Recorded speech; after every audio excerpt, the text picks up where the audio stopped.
Rain or Shine Elasto Painters versus Magnolia Templados Hotshot. So grabe nga yung nangyari nung game 2. Sobrang bawi-bawi ang Magnolia talaga. Tinambakan na Magnolia Templados Hotshot na sobrang laki itong Rain or Shine Elasto Painters. Tingin ko naging malaking factor yung nangyaring insidente kay Aaron Fuller at Ian Sanggalang. Nakailang replay ako dun kay Aaron Fuller pati kay Ian Sanggalang dun sa incident na nangyari. For me lang naman feeling ko sinadya niya na to ni Ian Sanggalang yung nangyari, yung pag-poke sa mata ni Aaron Fuller. Alam naman natin na sobrang halaga lalo na sa mga mahihinang teams yung mga PBA imports. Ang hirap i-predict ng game na to kasi nga hindi natin sure kung maglalaro pa si Aaron Fuller or hindi. Ibig sabihin nagpapalit na import ng Rain or Shine.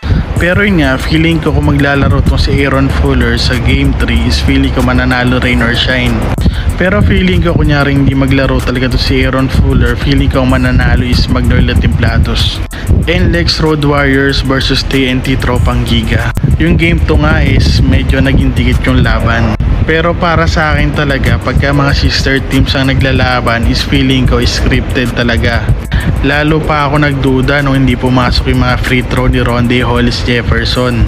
Na usually si Rondae Hollis Jefferson pagka crucial yung mga free throws is napapasok niya.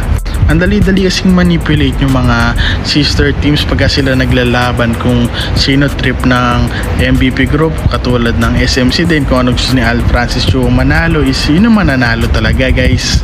So hindi magbabago desisyon ko yung NLEX Road Warriors. I-plus 10 nyo pa rin kasi mas dehado talaga sila sa game na to. At para sa mga solid TNT Tropang Giga siguro minus 5 kayo ganoon.